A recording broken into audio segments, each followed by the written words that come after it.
आज किसी की औकात देखकर उसे बेइज्जत ना करना, क्योंकि समय इतना ताकतवर है कि कोयले को भी हीरा बना देता है। जिस दिन उसके हालात बदले ना, उस दिन उसके औकात बदलने में वक्त नहीं लगेगा।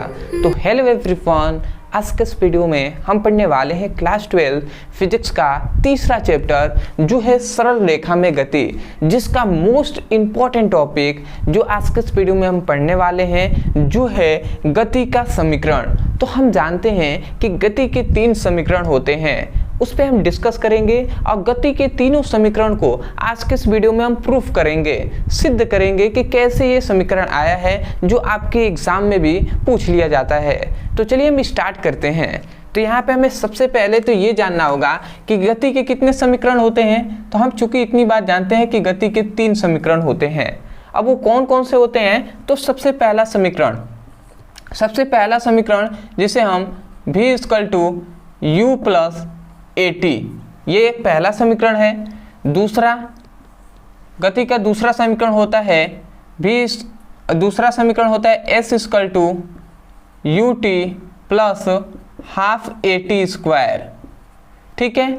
और तीसरा समीकरण जो होता है v² = u² + 2as, ये इसका गति का 3 समीकरण होता है।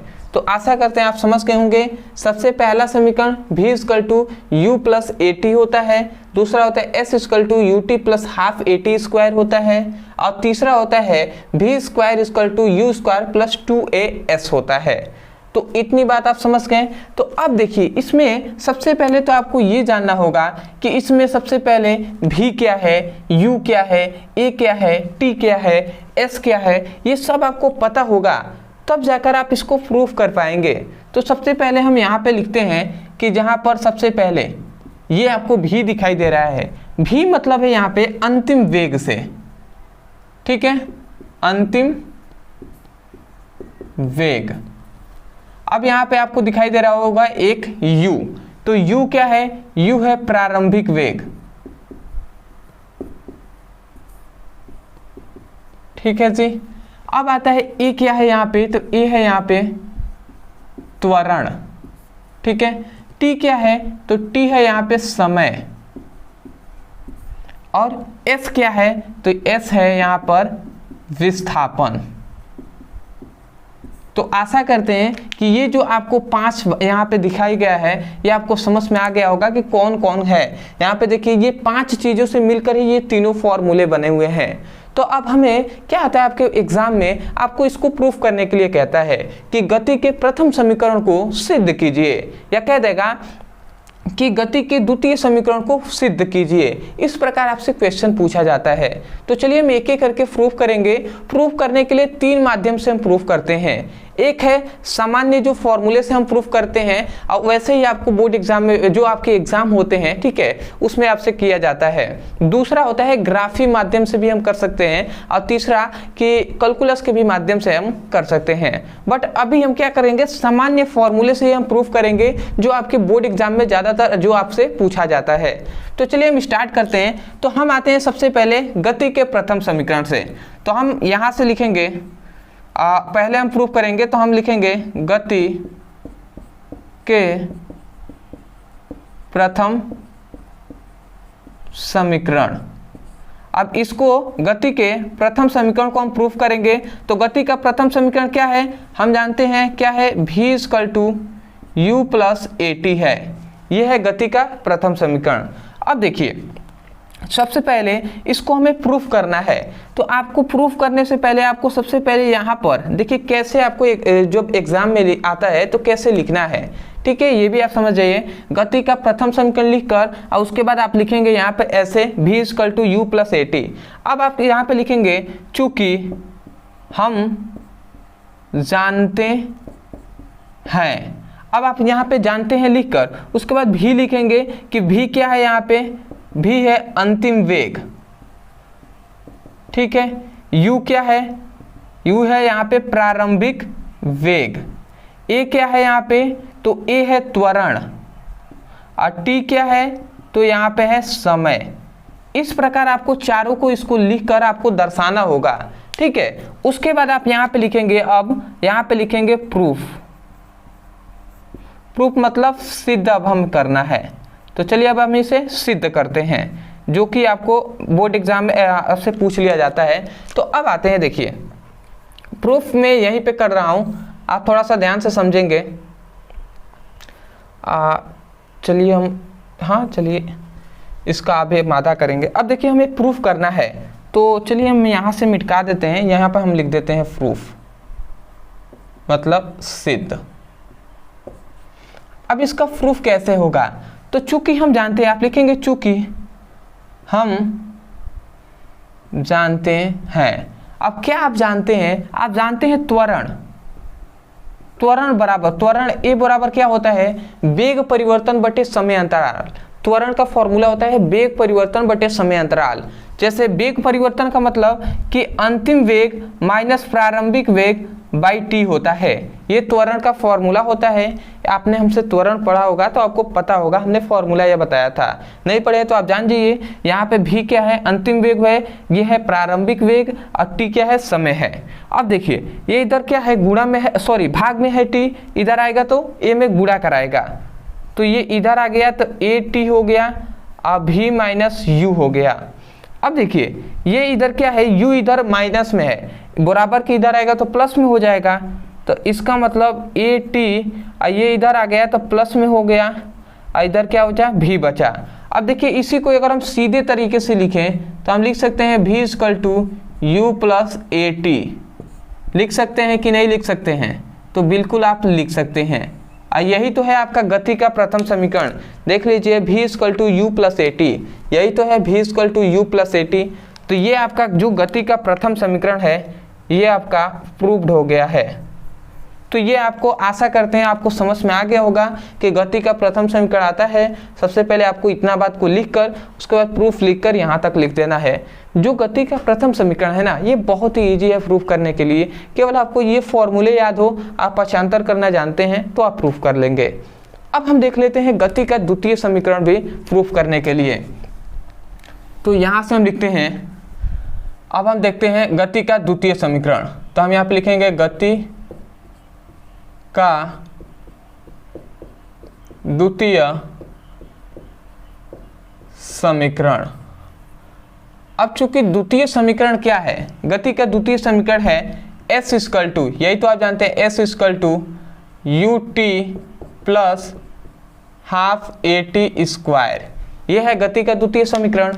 अब देखिए द्वितीय समीकरण है u plus a t, u t मतलब u t plus half a t square. अब इसको सिद्ध करने के लिए चूंकि आप सबसे पहले क्या लिखेंगे, अगर आपसे आ जाता है कि गति के द्वितीय समीकरण को सिद्ध कीजिए, तो आप लिखेंगे चूंकि हम जानते हैं, और उसके बाद हम जानते हैं के बाद आपको s जैसे मतलब ये वाले पार्ट को आपको फिर से यहाँ पर लिख देना है। ठीक है, इतनी बात आप कर लीजिएगा, क्योंकि s क्या है यहाँ पे विस्थापन है, u क्या है प्रारंभिक वेग है, t क्या है समय है, a क्या है त्वरण है, और t क्या है समय है। जैसे हमने यहाँ पे लिखा है ना, वैसे ही आप चूंकि हम जानते हैं यहाँ पर लिख लेंगे। उसके बाद आप क्या करेंगे, तब आप लिखेंगे, तब यहाँ पे आप लिखेंगे प्रूफ। प्रूफ मतलब सिद्ध। अब हम इसको सिद्ध करेंगे, तो सिद्ध कैसे होगा, सिद्ध ऐसे होगा कि आप सबसे पहले जानते हैं औसत वेग, चूंकि औसत वेग, अब औसत वेग को, औसत वेग जो होता है उसका फॉर्मूला क्या होता है, औसत वेग बराबर होता है कि अंतिम वेग माइनस प्रारंभिक वेग, अंतिम वेग प्लस प्रारंभिक वेग बाई टी होता है। ये क्या होता है, औसत वेग का फॉर्मूला होता है अंतिम प्लस प्रारंभिक बाई टी। ये क्या होता है, औसत वेग का फॉर्मूला होता है। टी नहीं होता है, हाफ होता है ना, सॉरी मतलब प्रारंभिक प्लस अंतिम बाई टी। मतलब हम कह सकते हैं कि औसत वेग बराबर होता है कि प्रारंभिक, अब देखिए ये प्लस में है तो हम यू के इधर और टी को भी को उधर भी कर सकते हैं। ठीक है, मतलब ऐसे हम कर दे रहे हैं, क्यों हम कर रहे हैं, क्योंकि प्रारंभिक वेग प्लस अंतिम वेग बाई 2 होता है ये फॉर्मूला। आप चाहें तो भी को इधर भी कर सकते हैं, उससे कोई दिक्कत नहीं है। हमने इसलिए किया कि आगे आपको हल जब किया जाएगा तो उससे आपको आसानी होगा। तो ये होता है औसत वेग का फॉर्मूला। अब चूंकि हम जानते हैं कि एवरेज जो औसत जो क्या होता है, औसत वेग जो होता है, औसत वेग, तो वेग बराबर क्या होता है, विस्थापन बटे समय होता है ना। तो विस्थापन बटे समय, तो इसको हम s/t लिख सकते हैं। s क्या है, विस्थापन, और t क्या है, समय। तो विस्थापन बटे हमने समय लिख दिया, और ये किसके बराबर हो जाएगा, क्या हो, u+v/2 हो जाएगा। अब देखिए इसमें क्या करेंगे आप। सबसे पहले चूंकि यहाँ पे अगर आप ध्यान से देखते हैं तो इस v के जगह पर हम u+at लिख सकते हैं, बिल्कुल आप लिख सकते हैं। तो इसको हम लिखेंगे यहाँ पर v के मान पर पुटअप करेंगे। तो यहाँ से हमें क्या मिलेगा, यहाँ से हमें मिलेगा st = u प्लस, अब v के जगह पर हम क्या लिखेंगे, u+at अब /2 हो जाएगा। और ये हम यहाँ पे लिख देंगे कि गति के प्रथम समीकरण से, मतलब हम लिखेंगे गति के प्रथम समीकरण से, ऐसे हम लिख देंगे, जिससे आपको पता होगा कि ये कैसे आया है। अब देखिए हम आगे और सॉल्व कर लेते हैं। तो s, अब थोड़ा सा यहाँ पे समझिएगा, st हमने लिख दिया। अब देखिए u और u, दो u हो गए, तो इसको हम लिख देंगे 2u, और प्लस at है तो at हम लिख देंगे, और ये दोनों में भाग है तो 2 से हमने भाग कर दिया। अब थोड़ा सा यहाँ पे ये आपको समझना है कि ये t इधर क्या है, भाग में है, इधर आएगा तो गुणा कराएगा ना। तो हम इसको थोड़ा सा डायरेक्ट लिख दे रहे हैं, समय नीचे क्या है, कम है, तो यहाँ पे t इधर आकर गुणा करा दिया, ठीक है। इसको हम s को यहाँ पे लिख दे रहे हैं। तो s के = 2u+at/2 हो गया, इधर समय क्या कर गुणा करा दिया। अब देखिए आपको कैसे यहाँ पे थोड़ा सा समझना है, ये 2 है तो इसमें भी भाग कराएगा, इसमें भी भाग कराएगा। जैसे आपको समझ में, यदि मैं थोड़ा सा विस्तार करूँ तो देखिएगा, यहाँ पे मैं थोड़ा सा रफ करके आपको समझा रहा हूँ। 2u+at है और /2 है, इसका मतलब ये 2 इसमें भी भाग कराएगा और इसमें भी भाग कराएगा। तो यदि 2u में भाग कराता है, अब फिर से at में भाग कराता है, तो देखिए 2 से 2 कैंसिल हो जाएगा, और यहाँ से 2, यहाँ पे कुछ नहीं है तो 1 है ना, तो 1/2 हो जाएगा, 1/2 at हम कह सकते हैं इसको। तो देखिए यही वैसे ही हम यहाँ पे करेंगे, तो ये 2 से ये 2 कैंसिल हो जाएगा, और इसके लिए जो 2 बचा, वो s यहाँ पे केवल u बचा, और इसके लिए क्या बचा है। अब यहाँ पे ये समझेंगे आप, थोड़ा सा आप रहने दीजिए यहीं पे 2 को, और यहाँ पे आप 2 को रहने दीजिए, ठीक है। अभी वो हम काम करेंगे, थोड़ा सा आप समझ जाइए इसको, थोड़ा सा आगे एक और हम काम कर लेते हैं। ये t इसमें गुणा कराएगा तो ut हो जाएगा, 2ut हो जाएगा, और इसमें भी गुणा कराएगा तो at² हो जाएगा, और /2 हो जाएगा, ये हो जाएगा। अब हम वही काम कराएंगे फिर से कि ये 2 इसमें भी भाग कराएगा, इसमें भी भाग कराएगा, तो इस वाले से ये 2 से ये 2 कैंसिल हो जाएगा, परंतु इसके लिए 2 बचा ना, तो वही हम लिख देंगे यहाँ पर। ये तो रफ है तो इसको मैं मिटा दे रहा हूँ, इस वाले को पोर्शन को मैं यहाँ पे लिख दे रहा हूँ, s = ये 2 से ये 2 कैंसिल हो जाएगा, तो ut बचा, और प्लस यहाँ पे 1/2 बचा, और at² बचा।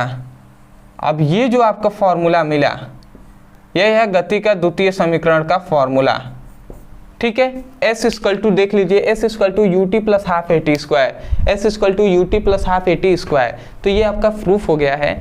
मैं ऐसे थोड़ा सा मैं चाहता तो जल्द से जल्द आपको बता देता, परंतु मैं जानता हूँ कि मुझसे सभी जो क्या है तेज स्टूडेंट है, जो क्या है उनको पढ़ने में ठीक, मतलब पढ़ाई में ठीक है, वही नहीं, बहुत से ऐसे कमज़ोर भी स्टूडेंट है जो हमसे पढ़ते हैं, उनको थोड़ी सी बेसिक से मैं चाहता हूँ उनको समझाना, क्योंकि थोड़ा सा मैं पक्षांतर, अब यहाँ पे बहुत से ऐसे स्टूडेंट हैं जिनको समझ में आ गया होगा, परंतु बहुत से ऐसे भी स्टूडेंट हैं जिनको समझ में नहीं आया होगा। इसलिए मैं कह रहा हूँ कि इसलिए मैंने इधर एग्जाम्पल से भी आपको समझाया था। तो इस बात को थोड़ा लेट हो रहा है, तो ऐसे आपको उससे थोड़ा सा वो नहीं होना है, ठीक है। आप समझ सकते हैं कि सभी को लेकर चलना है। अब मेरा यही प्रयास रहता है कि कमज़ोर से कमज़ोर स्टूडेंट जो मान लेते हैं किसी टीचर से समझ में ना आए, मुझसे जो भी स्टूडेंट पढ़ रहे हैं उनको समझ में आए, अब वो समझ पाए कि हाँ कैसे हुआ है, छोटी से छोटी बात। अब ये 2 है तो देखिए यहाँ पे प्लस का चिन्ह है ना, तो इसमें भी भाग कराएगा, इसमें भी भाग कराएगा, तो इसमें भाग कराएगा तो 2 से 2 कैंसिल हो गया, परंतु यहाँ पे 1 है तो 1 में 2 का भाग कराएगा तो 1/2 ही न बचा, 80²। तो आशा करते हैं कि आपको द्वितीय समीकरण भी समझ में आ गया होगा। तो आप एक बार स्क्रीनशॉट ले लीजिए, इसके बाद हम देखते हैं गति का तृतीय समीकरण। तो स्क्रीनशॉट, तो आशा करते हैं दोस्तों आपने अच्छे से स्क्रीनशॉट ले लिया होगा। तो अब हम देख लेते हैं गति का तृतीय समीकरण। तो मैं यहीं पे थोड़ा सा साइड में होकर इसको मिटा दे रहा हूँ और यहीं पे मैं आपको बता दे रहा हूँ गति का तृतीय समीकरण, जो कि आपके लिए मोस्ट इम्पॉर्टेंट है। तो चलिए यहीं पे हम देख लेते हैं। तो हमें देखना है, अब हमें देखना है गति का तृतीय समीकरण। तो हम लिख देते हैं गति का तृतीय समीकरण। अब देखिए गति का तृतीय समीकरण क्या है। गति का तृतीय समीकरण है v² क्या है, u² + 2as। ये है आपका गति का तृतीय समीकरण। अब देखिए इसको प्रूफ करने के लिए आपको सबसे पहले इसको आप जानते हैं, चूंकि हम जानते हैं, ऐसे आप लिखकर आप क्या कर देंगे, ऐसे आपको सभी कुछ को लिख देना है।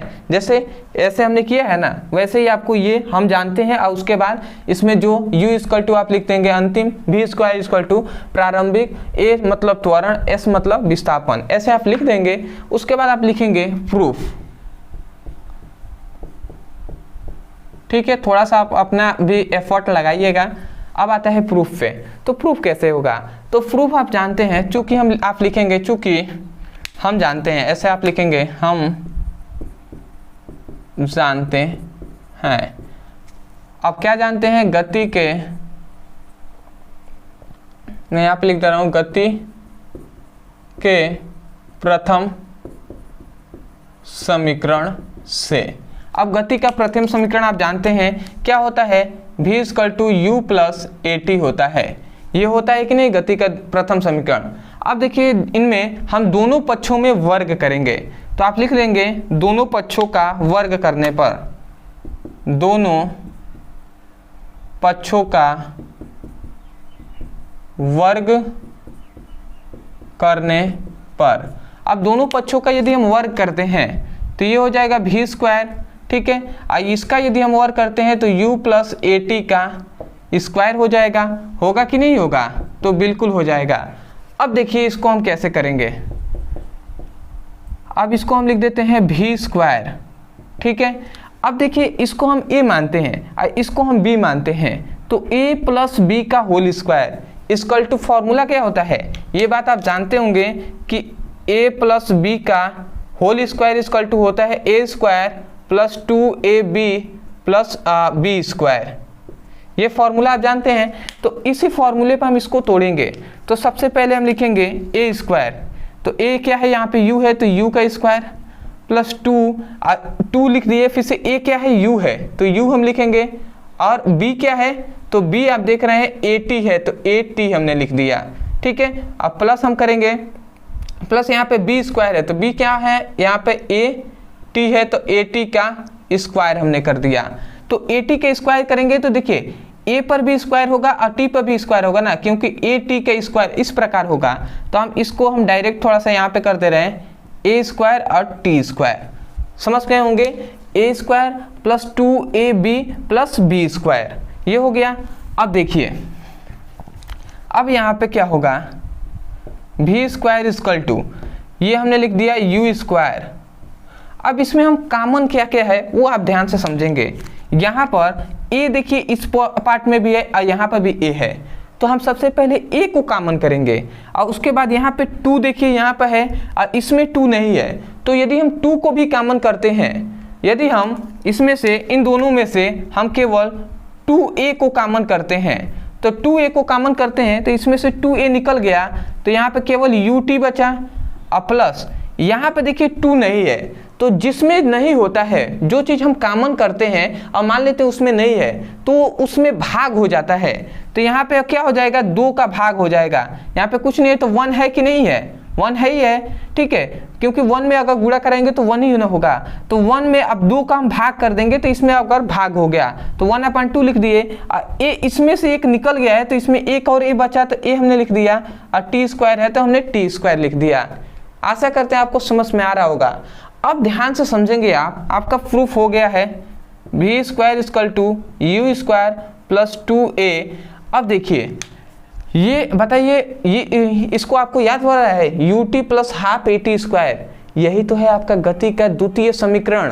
गति का द्वितीय समीकरण आप ध्यान से देखेंगे तो यहाँ पे क्या है, u s equal to u t plus half a t square और u t plus half a t square, मतलब इतने के जगह पर हम s लिख सकते हैं कि नहीं, बिल्कुल लिख सकते हैं। तो यहाँ पे हम क्या लिख देंगे, s लिख देंगे।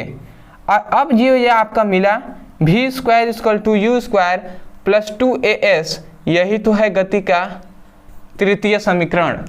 तो देखिए आपका गति का तृतीय समीकरण है v square equal to u square plus 2as, ये आपका प्रूफ हो गया।